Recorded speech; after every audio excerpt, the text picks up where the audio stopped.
Student હું આપની channel આદર્શ ક્લાસ સુધી તમારું ભવ્ય સ્વાગત કરું છું।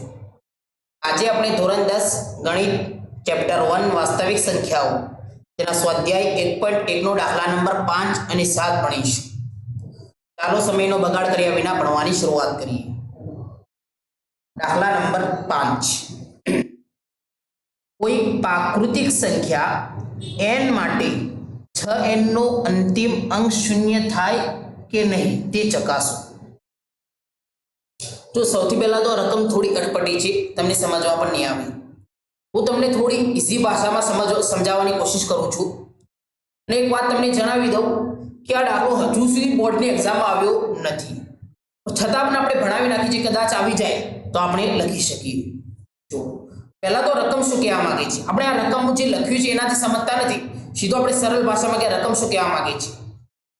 રકમ એ કહેવા માંગે છે કે આપણને 6n આપણે એક સંખ્યા આપી છે 6n ની 6 ની n ઘાત 6 ની n ઘાત। હવે રકમ એમ કહેવા માંગે છે કે n ની જગ્યા પર એવી પ્રાકૃતિક સંખ્યા લો, n ની જગ્યા પર એવી પ્રાકૃતિક સંખ્યા મતલબ જે સંખ્યા 1 થી શરૂઆત થાય 1 2 3 જેમાં 0 અને માઈનસ વાળી સંખ્યાનો સમાવેશ થાય નહીં, તો n ની જગ્યા પર એવી પ્રાકૃતિક સંખ્યા લો કે જેને 6 વડે એક ઘાત વડે ગુણતા જેનો 6 નો જવાબ કેટલો આવે 0 થઈ જાય। મતલબ n ની જગ્યા પર એવી પ્રાકૃતિક છે, મતલબ 1 મૂકું તો 6 ની 1 ઘાત એટલે 6 થવાનું છે। 6 ની 2 ઘાત 6 ની n ની જગ્યા પર 2 ઘાત મૂકો, n ની જગ્યા પર 2 મૂકો તો 6 ની 2 ઘાત એટલે 6 ગુણ્યા 6 6 6 36। તો n ની જગ્યા પર એવી પ્રાકૃતિક સંખ્યા મૂકો કે 6n નો જે જવાબ આવે એનો જે જવાબ આવે એનો અંતિમ અંક શૂન્ય થાય। અંતિમ અંક શું થાય શૂન્ય, મતલબ 100 60 70 80 જેનો અંતિમ અંક શૂન્ય થાય એવી પ્રાકૃતિક સંખ્યા n ના જગ્યા પર મૂકો। જો હજુ પણ સમજમાં આવે તો ચિંતા મત કરજો, જો આપણે આગળ સમજાવીશું। હવે એક નિયમ સમજી લો। નિયમ એમ છે કે કોઈ પણ સંખ્યાના અંતિમ અંક શૂન્ય થવા માટે, કોઈ પણ સંખ્યાનો અંતિમ અંક શૂન્ય થવા માટે તેના અવિભાજ્ય અવયવમાં 2 અને 5 હોવા જરૂરી છે। 2 અને 5 હોવા જરૂરી છે। ઉદાહરણ તરીકે જો આપણે સમજીએ, માની લો કે આ 10 તો અંતિમ અંક શું છે શૂન્ય છે, તો અંતિમ અંક શૂન્ય છે તો એનો અવિભાજ્ય અવયવ જો આપણે પાડીએ 2 ગુણ્યા 5 5 દુ 10, તો એના અવિભાજ્ય અવયવ કેટલા પડે 5 દુ 10, તો એના અવિભાજ્ય અવયવમાં 2 પણ છે 5 પણ છે। તો કોઈ પણ સંખ્યાનો અંતિમ અંક શૂન્ય છે તો તેના અવિભાજ્ય અવયવમાં 2 અને 5 હોવા જરૂરી છે। બીજી સંખ્યા હશે તો ચાલશે પણ 2 અને 5 હોવા તો જરૂરી છે। આપણે 20 ના અવયવ પાડીએ, જો 20 તેનો અંતિમ અંક શૂન્ય છે તો 20 ના અવયવ 2 દુ 4 4 પંચા 20, તો એના અવિભાજ્ય અવયવ 2 પણ છે અને 5 પણ છે। તો જે સંખ્યાનો અંતિમ અંક શૂન્ય છે તેના અવિભાજ્ય અવયવમાં 2 અને 5 હોવા જરૂરી છે। 30 ના અવયવ પાડીએ આપણે, 2 તરી 6 6 પંચા 30, તો 30 ના અવિભાજ્ય 2 તરી 6 6 પંચા 30 અવિભાજ્ય અવયવ છે તેના અવયવમાં શું આવ્યા 2 અને 5 આવી ગયા। બીજી સંખ્યા છે ચાલશે પણ 2 અને 5 હોવા જરૂરી છે। તો આપણે નિયમ સમજી ગયા કે કોઈ પણ સંખ્યાનો અંતિમ અંક શૂન્ય થવા માટે તેના અવિભાજ્ય અવયવમાં શું હોવું જરૂરી છે 2 અને 5 હોવા જરૂરી છે। હવે જો આપણને જે આ 6 સંખ્યા આપી છે 6n ની ઘાત આપી છે, આપણે ખાલી 6 લઈએ, 6 છે, 6 ના અવિભાજ્ય અવયવ પાડો 3 દુ 6, તો 6 ના અવિભાજ્ય અવયવમાં 2 તો આવ્યા 5 આવ્યા 5 નથી આવ્યા, તો 6 નો અંતિમ અંક શૂન્ય થાય ન થાય, તો આપણે 6n ની ઘાત લઈએ 6n ની ઘાત।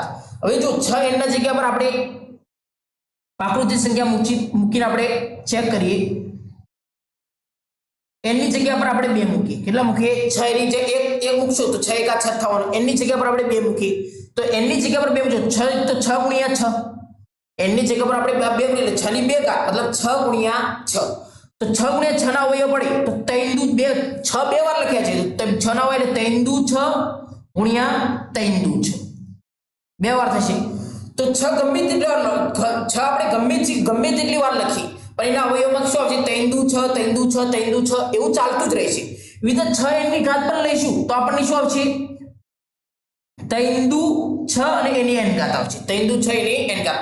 મતલબ કહેવાનો એ છે કે 6 ના અવિભાજ્ય અવયવમાં 5 આવતો નથી, તો n ની જગ્યા પર તમે ગમે તેટલી પ્રાકૃતિક સંખ્યા મૂકો, 1 મૂકો 2 મૂકો 3 મૂકો 5 મૂકો 6 મૂકો પણ 6 ના n ના ઘાતમાં એનો અંતિમ અંક શૂન્ય થશે નહીં।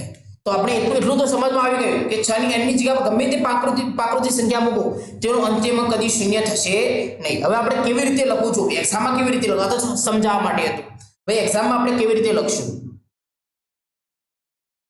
આપણે લખશું કે કોઈ પણ સંખ્યાનો અંતિમ અંક શૂન્ય થવા માટે તેના અવિભાજ્ય અવયવમાં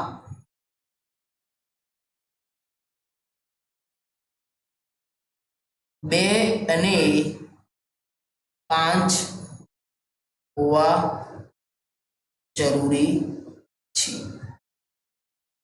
અહીં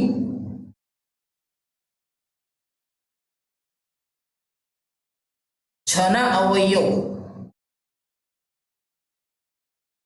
છના અવિભાજ્ય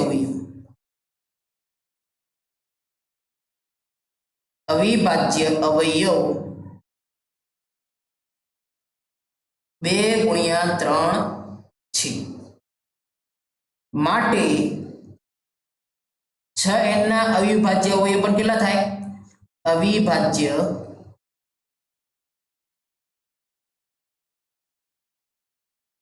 2 × 3n થાય. માટે 6n ના અવિભાજ્ય અવયવમાં 5 આવતા નથી. તેથી હવે આપણે આ રકમ તેથી આપણે લખી દઈશું, તેથી કોઈ પ્રાકૃતિક સંખ્યા n માટે 6n નો અંતિમ અંક શૂન્ય થાય નહીં. તેથી કોઈ પ્રાકૃતિક સંખ્યા n માટે 6n નો અંતિમ અંક શૂન્ય થાય નહીં. તો અહીંયા આપણે દાખલા નંબર 5 પૂર્ણ કર્યું છે.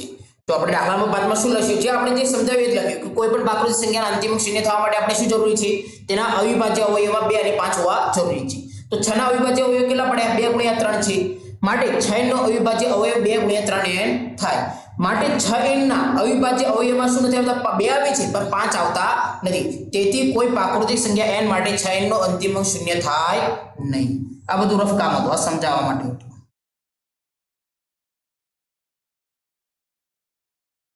રફ કામ.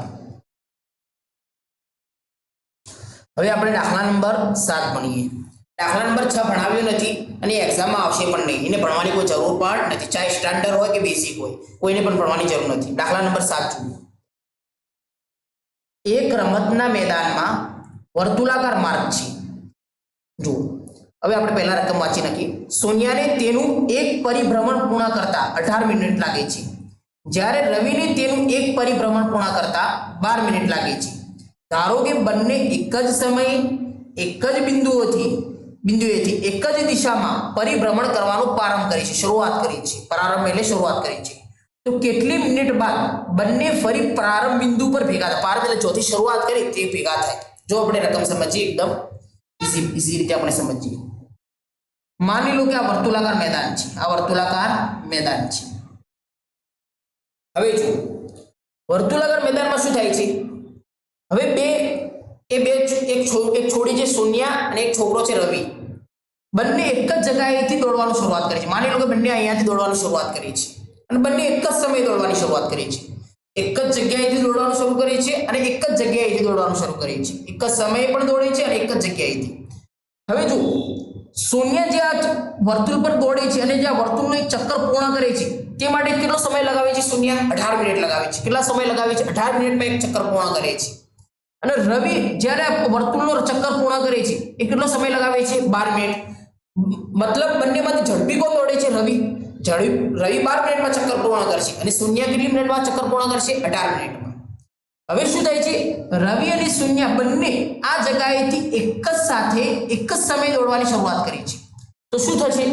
જો હવે રવિ દોડવાની શરૂ કરશે શૂન્ય, તો રવિ શું કરશે? 12 મિનિટમાં એક ચક્કર પૂર્ણ કરી દેશે. જ્યારે રવિ ચક્કર પૂર્ણ કરે છે એટલે શૂન્ય હજુ ક્યાં હશે? રસ્તામાં હશે. શૂન્ય હજુ રસ્તામાં હશે. જ્યારે રવિ બીજું ચક્કર પણ શરૂ કરી દેશે એટલે શૂન્ય ફરી આ જગ્યા પર ભેગી જશે. મતલબ હવે બંને આ રીતે દોડવાનું ચાલુ જ રાખે છે. શૂન્ય પણ દોડે છે અને રવિ પણ દોડતો રહે છે.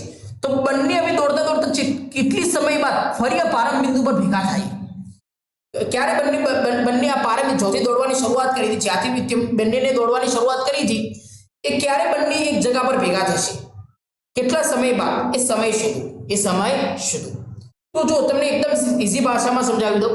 જ્યારે આપણે આ રીતે સમય શોધવાનું કહે એટલે આપણે શું કરવાનું? જે સમય આપ્યો, જે આપણને સમય આપ્યો છે, શૂન્ય એક ચક્કર લગાવવા માટે કેટલો સમય લગાવે છે? 18 મિનિટ લગાવે છે. અને રવિ કેટલો લગાવે છે? 12 મિનિટ એક ચક્કર પૂર્ણ કરવા માટે લગાવે છે. હવે એમ કહે છે કે બંને એક જ જગ્યા પર કેટલી સમય બાદ, જ્યાંથી દોડવાનું શરૂ કરે બંને પાછા ભેગા ક્યારે થશે? તો સીધું આપણે શું શોધી દેવાનું? બંને જે સમય આપ્યો છે બંને સમયનો આપણે લસા શોધી દઈશું તો આપણને જવાબ મળી જશે. આપણે વધારે જાજુ સોચવાનું નથી. બંને જે સમય આપ્યો છે એનો લસા શોધી દેવાનો. તો જુઓ, આપણને એક સમય આપ્યો છે 18 મિનિટ, શૂન્ય 18 મિનિટ લગાવે છે તો આપણે લખીશું 18. અને રવિ કેટલો સમય લગાવે છે? 12. તો બંનેને આપણે અવિભાજ્ય અવયવ પાડી દઈએ અને અવિભાજ્ય અવયવ પાડી આપણે લસા શોધી દઈશું તો આપણને જવાબ મળી જશે. જુઓ, 18 ના અવિભાજ્ય અવયવ પાડી, 18 નો ભાગ 2 થી ચાલે. શા માટે? સંખ્યાના પાછળનો અંક શું છે? 8 છે. તો 2 9 18. 2 9 ઘડીઓ આપણે 2 નો આવડે છે તો 2 9 18. હવે 9 નો ભાગ 2 થી ચાલે? ન ચાલે. 3 થી ચાલે. 3 થી આપણને ખબર છે 3 તરી 9, તો 3 થી જાય 3 અહીંયા 3 તરી 9 અને 3 તો પોતે અવિભાજ્ય સંખ્યા છે એટલે 3 એકા 3. તો 18 ના અવયવ કેટલા પડ્યા? આપણે લખીશું 2 ગુણ્યા 3 ની 2 ઘાત. 3 ની 2 ઘાત. એવી રીતે 12 ના અવિભાજ્ય અવયવ પાડી દઈએ આપણે. 12 નો 2 થી ભાગ ચાલે આપણને ખબર છે 2 6 12. તે 2 અહીં મૂકી તો 2 6 12. હજુ 6 ના 2 થી ભાગ ચાલે 2 તરી 6, 2 તરી 6 અને 3 પોતે અવિભાજ્ય સંખ્યા એટલે 3 એકા 3. તો 12 ના અવિભાજ્ય અવયવ કેટલા પડ્યા બોલો? 2 ની 2 ઘાત ગુણ્યા 3. હવે આપણે લસા શોધી દઈએ. લસાનો નિયમ શું છે બોલો? લસાનો નિયમ છે મોટું અને બધું, ચાહે કોમન હોય કે ના હોય. જો અહીં 2 અહીંયા પણ છે, 18 ના અવયવમાં પણ છે અને 2 12 ના અવયવમાં પણ છે. પણ 2 માંથી કઈ સંખ્યા લઈશું આપણે? મોટી ઘાત લેવાળી સંખ્યા લઈશું. 2 ની 2 ઘાત મતલબ 2 ગુણ્યા 2. 3 18 ના અવયવમાં પણ છે, 12 ના અવયવમાં પણ છે. તો 3 કયા લઈશું આપણે? મોટી ઘાત વાળા. 3 ની 2 ઘાત મતલબ 3 ગુણ્યા 3. 3 ની 2 ઘાત એટલે 3 ગુણ્યા 3. અને બધી સંખ્યાનો આપણે ગુણાકાર કરી દઈએ. 2 દુ આ 2 નો ગુણાકાર એટલે 2 દુ 4, 3 તરી 9 અને 9 ચોક કેટલો થશે? 36. 9 ચોક 36.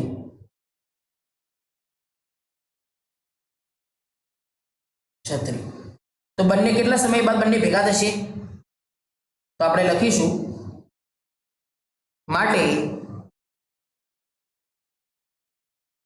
સોનિયા અને રવિ